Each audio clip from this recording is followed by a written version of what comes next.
League کے senior رہنما سابق وزیر اعظم شاہد خان عباسی صاحب ہمارے ساتھ موجود ہیں۔ بھائی صاحب بہت شکریہ ہمیں شو میں جوائن کرنے کے لیے۔ بھائی صاحب بہت ہی طریقے سے جس طریقے سے آپ لوگ تو براہ راست کہتے تھے کہ عمران خان صاحب جو ہیں وہ اسٹیبلشمنٹ کے سلیکٹڈ ہیں، وہ بڑے طریقے سے بیانیہ بنا رہے ہیں کہ آپ لوگ جبر کروا رہے ہیں ان کے اوپر کہ حکومت کو تسلیم کیا جائے، ہم اس حکومت کو تسلیم نہیں کریں گے۔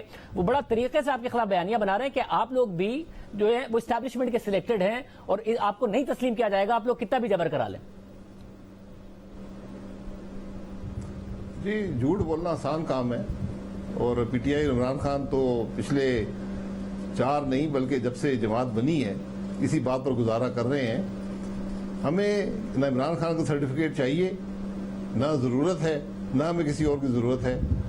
عدم اعتماد کے ذریعے جو جوائنٹ اپوزیشن اقتدار میں آئی ہے اور انشاءاللہ اپنی ٹرم پوری کرے گی، اس کے بعد الیکشن میں جائیں گے، یہی ملک کا آئین کہتا ہے۔ تو عمران خان صاحب اگر نہیں قبول کرتے تو قبولیت کا یہاں ضرورت نہیں ہے۔ صاحب اگر آپ لوگ ظاہر ہے ان کے گرد گہرا تو تنگ کر رہے ہیں، ان کی نااہلی کی طرف بھی بڑھ رہے ہیں اور وہ کہہ رہے ہیں کہ ہم تو سیدھا 2/3 میجورٹی کی طرف جا رہے ہیں، الیکشن کرائیں 2/3 میجورٹی ہم جیت جائیں گے، آپ راستہ روک پائیں گے؟ جی ان کے پاس مکمل اختیار تھا 10 اپریل تک کہ اسمبلی ڈیزالو کر کے اور الیکشن کروا لیتے، اس وقت الیکشن یاد نہیں آئے۔ آج جب اپوزیشن میں بیٹھنے کے بجائے پارلیمان سے رائے فرار اختیار کی تو الیکشن یاد آ گئے۔ تو الیکشن انشاءاللہ 17 اگست تک حکومت ہے، اس کے 60 دن اندر الیکشن ہو جائیں گے، اس کا انتظار کر لیں۔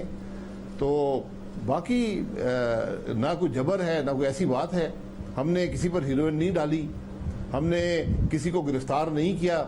ہم نے جو قانون، ایک شخص تھا جو اپنے آپ کو چیف آف سٹاف کہتا ہے عمران خان کا، جو اس نے باتیں کی ایک ٹی وی اسٹیشن پر پورے پاکستان نے سنی ہیں، اگر وہ باتیں سارا پاکستان کرنا شروع کر دے، کیا وہ باتیں قانون کے مطابق ہیں، آئین کے مطابق ہیں؟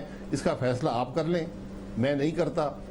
اب جب آپ قانون توڑیں گے تو پھر آپ کو اس کا سامنا کرنا پڑے گا۔ ایسا مگر سامنا کس طریقے سے کرنا پڑے گا؟ یا رول آف لا ہو رہا ہے یا انتقام ہو رہا ہے؟ پھر پنجاب حکومت بھی کہہ رہی ہے، ظاہر بھائی صاحب آپ بھی بہت سارے دوسرے رہنماؤں کے ساتھ ذاتی طور پر وکٹم ہیں، سابق وزیر اعظم تھے آپ، کچھ آپ کے خلاف ثابت نہیں ہوا مگر آپ کو وہاں رکھا گیا جہاں پر سزائے موت کے مجرموں کو رکھا جاتا ہے، آپ کے ساتھ شدید زیادتی ہوئی، مگر نتیجہ کیا ہے؟ نتیجہ یہ ہے کہ آپ الزامات کچھ ثابت نہیں ہوا، آپ آج یہاں بیٹھے ہوئے ہیں اور عمران خان کو کچھ حاصل نہیں ہوا۔ اگر یہی چیز آپ لوگ کر رہے ہیں کہ ایک آدمی گرفتار ہو گیا، اس کے ڈرائیور کو ڈھونڈنے کے لیے پھر اس کی اہلیہ تک کو گرفتار کر رہے ہیں، 12 ماہ کی بیٹی ہے، اس کا آپ لوگ کیا حاصل کر لیں گے؟ جب عمران خان کچھ نہیں حاصل کر پائے، وہ فخر سے بتاتے تھے آپ کی گرفتاری پر امریکہ میں جا کے کہ جیل میں ڈال دیا، کچھ نہیں حاصل ہوا، کچھ نہیں ثابت ہوا، تو آپ لوگ کیا حاصل کر لیں گے اس سب میں؟ دیکھیں ہمیں بغیر کسی الزام کے، بغیر کسی ثبوت کے گرفتار کیا گیا۔ جو کچھ ہوا وہ تاریخ ایسا ہے، سارا پاکستان جانتا ہے۔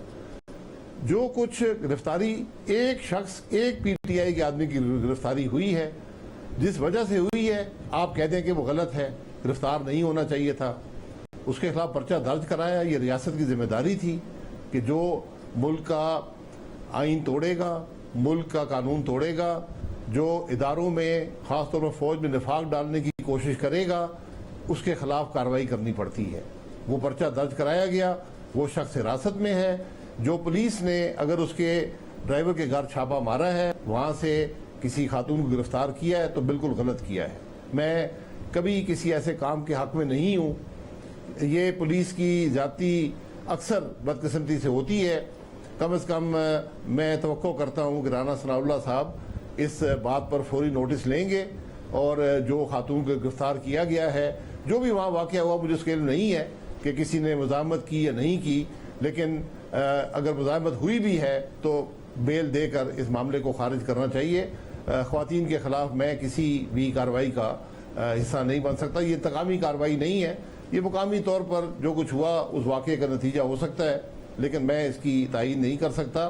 لیکن جہاں تک کسی کے خلاف انتقام کی بات ہے، نہ کبھی انتقام کی بات آج تک ہمارے کسی اجلاس میں ہوئی ہے، نہ کابینہ نے کبھی ڈسکشن کی ہے کہ فلانے کے خلاف پرچہ بنایا جائے یا کسی کو ای سی ایل پر ڈالا جائے۔ جو عمران خان صاحب 4 گھنٹے بحث کرتے تھے کہ کس کے خلاف پرچے بنانے ہیں، کس کو گرفتار کرنا ہے، کس کو ای سی ایل پر ڈالنا ہے، آج وہ کام نہیں ہے۔ آج کوشش یہ ہے کہ ملک کی معیشت کو سنبھالا دیا جائے، ملک کے حالات کو بہتر کیا جائے۔ صاحب اگر جو عمران خان کیا کرتے تھے، آپ نے اس کا حال بھی دیکھا کہ پھر ملک کی معیشت پر توجہ نہیں رہی, پھر بار بار وزراء بدلے جاتے تھے, وزراء خزانہ ہی بدلے جاتے تھے. اگر آپ کا فوکس بھی یہ ہو گیا, اور ظاہر ہے وہ پنجاب میں کہہ رہے ہیں کہ آپ اگر انہیں مرکز یہ حکومت پلان کر رہی ہوگی کہ انہیں کیسے رگڑا دینا ہے, اور وہ پلان کر رہے ہوں گے پنجاب میں کہ آپ کو کیسے رگڑا دینا ہے, تو اصل میں تو رگڑا ملک کو ہی لگے گا. آپ دونوں انتقام لیتے رہے ایک دوسرے کے ساتھ. تو آپ جیسے جو سنجیدہ اور سینئر سیاستدان ہیں انہیں نہیں یہ بات کرنی چاہیے کہ گرفتاریاں اور ان معاملات سے میں آگے بڑھ کر ڈیلیور کرنا چاہیے, اسی پر فوکس کرنا چاہیے, ورنہ بھگتے گا ملک.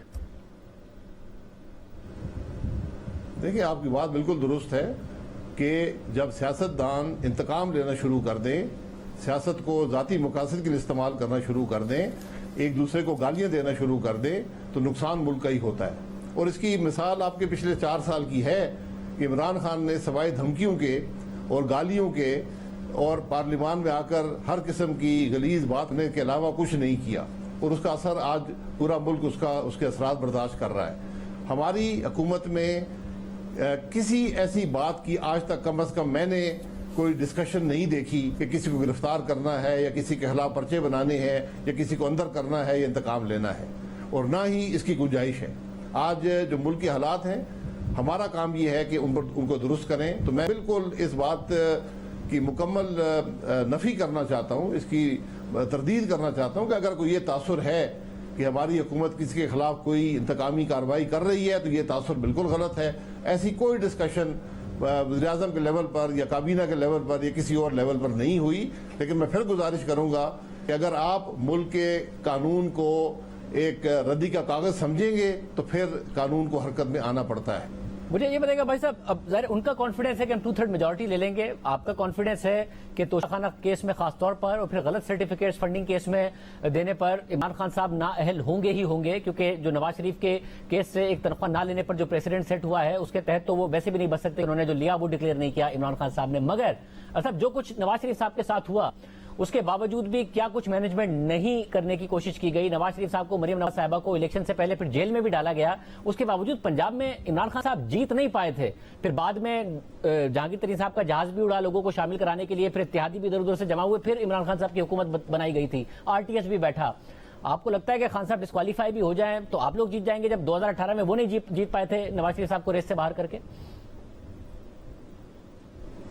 دیکھیں, ہماری جیت کسی کی ڈسکوالیفیکیشن پہ منحصر نہیں ہے. ہماری جیت ملک کے مسائل کو حل کر کر عوام کے پاس جانے پر منحصر ہے. عمران خان صاحب کو جتانے کے جو حربے کیے گئے وہ آپ سب کے سامنے ہیں کہ ملک کے وزیر اعظم کو اس بات پر نااہل قرار دیا گیا اور تاحیات نااہل قرار دیا گیا کہ اس نے اس عمل سے 9 سال پہلے ویزا لینے کے لیے جو اپنے بیٹے کی کمپنی سے پیسے حاصل کرنے سے ایز اے ڈائریکٹر وہ نہیں کیے, تو اس بنیاد پر آپ نے حکومت توڑ دی, آپ نے تاحیات نااہل کر دیا.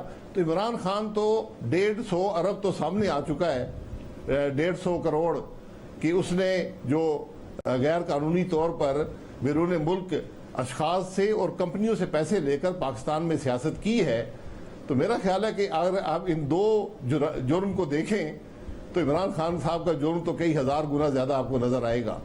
میں کسی کی نااہلی کے حق میں نہیں ہوں, لیکن جب میں یہ دیکھتا ہوں کہ ملک کا سپریم کورٹ جو ہے خود عدالت بن کے اور اس ملک کے وزیر اعظم کو ایک ڈائریکٹر فیس نہ لینے پر نااہل کر سکتا ہے, تو پھر عمران خان جس نے ملک کے الیکشن کے قانون کی دھجیاں کھیلی, ملک کے باہر غیر ملکی لوگوں سے پیسے حاصل کیے, غیر ملکی کارپوریشن سے پیسے حاصل کیے, ان کا ریکارڈ آپ کے پاس ہے, اس پر اس کے سگنیچر موجود ہیں جو ایفیڈیوٹ جمع کرائے, جو جھوٹے ایفیڈیوٹ تھے. تو پھر قانون تو برابر ہونا چاہیے سب کے لیے, تو اس کے فیصلے ہم سب کو اب کرنے پڑیں گے. لیکن ہماری سیاست جو ہے وہ عوام کی خدمت کی سیاست اور شرافت کی سیاست ہے. ہم نے کسی اور کے سیاست کا جواب پتھر سے نہیں دیں گے. ہم انشاءاللہ ملک کے قانون کے مطابق اور ملک کے مسائل کو حل کر کے اس کا جواب دیں گے.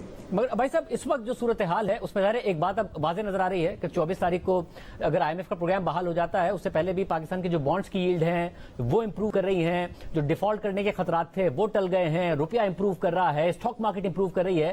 آپ کے خیال میں آپ کے لیے بھی یہ بہتر ٹائم نہیں, کیونکہ اب آپ جتنا ٹائم گزارتے جائیں گے مہنگائی تو اپنی جگہ پر بلند سطح پر رہنی ہے جس کا بوجھ عوام پر پڑنا ہے. سردیوں میں آپ سے گیس نہیں LNG ارینج ہونی ہے جتنی مہنگی اس وقت LNG ہے, ابھی بجلی کا شارٹ فال ہے, تو آپ ان پاپولر ہوتے جائیں گے. تو یہ ہائی ٹائم نہیں ہے آپ کے لیے کہ اگر ڈیفالٹ کا خطرہ ٹل گیا ہے تو آپ کو الیکشن میں جانا چاہیے؟ نہیں اگر آپ بتا دیں کہ کیا الیکشن سے معیشت بہتر ہو جائے گی, کیا الیکشن سے گیس آ جائے گی, کیا الیکشن سے ملک کے معاملات حل ہو جائیں گے. آج تو ضرورت ہے آپ کو اسٹیبلٹی کی. جس نازک حالات میں آپ ہیں, جب ہم نے حکومت لی میں اس کے حق میں نہیں تھا, لیکن میں نے جو حالات دیکھے ہیں ملک کے, آپ یقین کریں کہ میں تو سمجھتا ہوں کہ یہ ایک معجزہ ہے کہ عمران خان سے اس ملک کی جان چھٹی ہے اور ایک حکومت آئی ہے جو آج کام کر رہی ہے, جس نے ملک کو اسٹیبلٹی دے رہی ہے اور انشاءاللہ مزید دے گی, حالات کو بہتر کرے گی اور اپنی ٹرم مکمل کرے گی اور انشاءاللہ الیکشن میں جائے گی اپنی پرفارمنس کی بنیاد پر. تو ہم نے اپنی سیاست کو ترجیح نہیں دی, ہم نے ملک کے معاملات کو, ملک کے مفاد کو ترجیح دی ہے. اس کی سیاسی قیمت اگر ادا کرنی پڑے تو ادا کرنے کو تیار ہیں. یہی سیاست ہوتی ہے. سیاست اقتدار کا نام نہیں ہے, سیاست جو ہے وہ ملک کے مفاد کا نام ہے. صاحب اگر جو اسٹیبلٹی جس کی آپ بات کر رہے ہیں کہ اس کو ترجیح دی تو وہ تو آئی ایم ایف پروگرام کی بحالی کے ساتھ آ جائے گی, مگر آپ کی بھی کیا نظر نومبر پہ ہے کہ جو ایک نومبر کی تعیناتی ہے وہ ایک تو ملک میں اتنی اہم ہو گئی ہے, ہر 3 مہینے بعد وہ ایک زیادہ بڑا ایشو بن جاتا ہے بجائے اس کے کہ منتخب حکومت, آپ لوگ بھی اس کی وجہ سے اب اقتدار میں رہنا چاہتے ہیں کہ وہ ہم نے کرنی ہے. نومبر 2022 ہے, یہ ہر 3 سال بعد آرمی چیف کی اپوائنٹمنٹ آتی ہے. میں اس بات کو زیادہ اہمیت نہیں دیتا, میں ملکی معاملات کو اہمیت دیتا ہوں, ملکی معیشت کو دیتا ہوں, ملکی حالات کو دیتا ہوں. اگر آپ نے سنبھالا دیا ہے بہت مشکل فیصلے کر عوام پر بوجھ ڈال کر, عوام نے قبول کیا. یہ 4 سال کی کوتاہی اور غفلت اور کرپشن جو ہے یہ 4 مہینوں میں دور نہیں ہوتی. ہم نے مکمل طور پر اسٹیبلٹی دینے کی کوشش کرنی ہے اور انشاءاللہ یہ ہوگا. اور جب آپ الیکشن میں جائیں گے اس وقت عوام خود فیصلہ کر لیں کہ ان کو عمران خان کے 4 سال چاہیے یا ان کو پاکستان مسلم لیگ نون کا 1 سال چاہیے. یہ فیصلہ ان کا ہوگا. صاحب اگر خان صاحب بھرپور کیمپین کر رہے ہوں گے, وہ تو یہ کہہ رہے ہیں کہ ہم تو پھر ملک بھی بند کر سکتے ہیں, مگر ہم پرامن طریقے سے الیکشن کی ڈیمانڈ کر رہے ہیں, ٹرانسپیرنٹ الیکشن کی, اور ظاہر ہے الیکشن کمیشن بھی جائے وہ تو آپ کے اختیار میں نہیں ہے, مگر آپ کو اسٹیبلٹی مل پائے گی جب عمران خان صاحب سڑکوں پر ہوں گے, گرمیاں جا رہی ہیں, ایک ایسا موسم آ رہا ہے جس میں جلسے وہ کر رہے ہوں گے, 25 ستمبر کو انہوں نے انتخابات لڑ رہے ہوں گے. جی بالکل وہ کریں جو انہوں نے کرنا ہے. کل کوئی بھی حکومت بنے گی تو کوئی شخص بھی دھرنا کر کے تو حکومت لے لے گا. یہ کوئی وہ جہالت کا دور نہیں ہے کہ جو پہلے پہنچ گیا وہ اقتدار پہ آ جائے گا. عوام کے ووٹ سے ہم آئے ہیں, مینڈیٹ ہمارے پاس ہے, ہم نے کام کرنا ہے, ملک کے مفاد کے لیے کام کرنا ہے. باقی عمران خان صاحب نے اپنی سیاست کرنی ہے وہ کریں. عمران خان صاحب یہ بتا دیں کہ انہوں نے 4 سال میں اس ملک کے لیے کیا کیا ہے. سینکڑوں تقریریں عمران خان صاحب کر چکے ہیں, آج تک یہ نہیں بتا سکے کہ میں نے اس ملک کے لیے کوئی کام کیا ہو, یا ان کا کوئی آدمی بتا دے کہ ملک کے لیے کوئی کام کیا ہو.